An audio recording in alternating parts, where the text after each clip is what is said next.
Tiga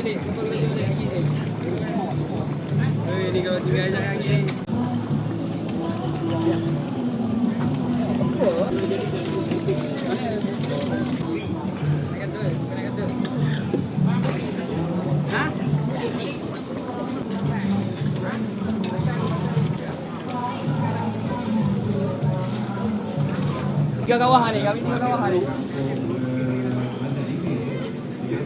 Bahan. Kalau ni dari parang masak sedap. Makan banyak ada tadi.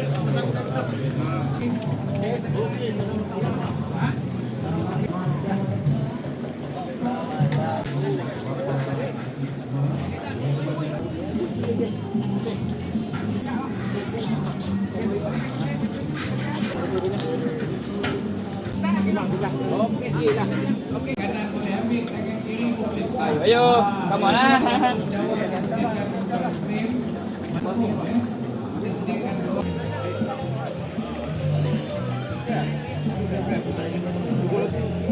Bersama dengan kita pada terima kasih rombongan Datuk Saleh yang oh kena ambil. Kita berkampung di belakang kedai teh. Perempuan yang dapat memeriahkan majlis Bagi pihak Padaki hari ini ingin mengucapkan berada ataupun berkampung di sini untuk menyediakan tapi walaupun macam mana pun ada lagi yang masih belum berpunya.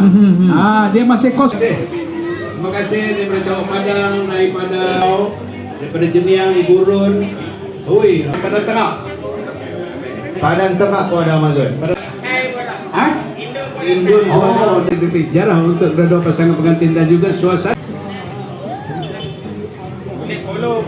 Muhammad Syahrul Nizam bin Muhammad Zuki dan pasangannya Nazatul Fauzani binti Muhammad Mat Banda Hilir Mukim Telui Sik Kedah kira-kira 12.5 minit. Kalau mengikut kata-kata ustaz keselesaan ada berapa jenis air balang ini juga ada 1,500 cawan aiskrim ais krim Seorang dua mengangkat pinggan ke tempat basuh Mazul. Ya Mazul. Dan juga kita ada satu di sebelah bawah, satu di sebelah atas. Roti canai. Baru dia panas sebelah ni. Kita bagi garing-garing sikit. Okey. Dia kat sini. Tu dia roti canai. Langgang roti canai sudah pun dibuka. Yang menyediakan roti Sekretari Bukit Selambau.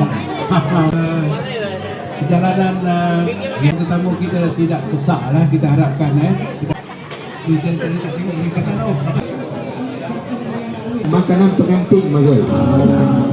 Udang goreng lagi canai daripada Jeneri. Kita bawa roti canai itu pun kita boleh yang roti canai kering sikit, tak mau banyak boleh 7 ke 3 juga kan. Tapi mereka akan adakan kuaksi pukul 2 sama-samalah kita mendoakan semoga petugas-petugas kita akan dapat. Kita ucapkan kepada Ketua Basuh Pinggan siapa? Ketua Basuh Pinggan kita. Terima kasih kepada tukang masak kita telah pun berjaya memasak lebih kurang yang telah pun dirancang bersama untuk sambut pengantin.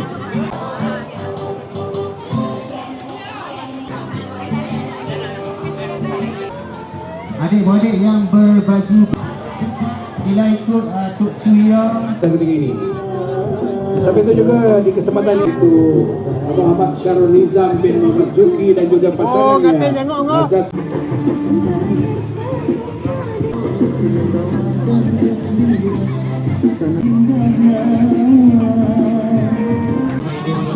Terima kasih juga bagi kita daripada akan berkekalan di sepanjang hayat. Ya, amin insyaAllah.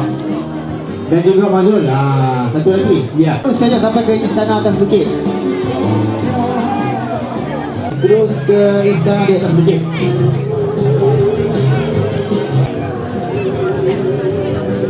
Pelan-pelan naik bukit, pelan-pelan.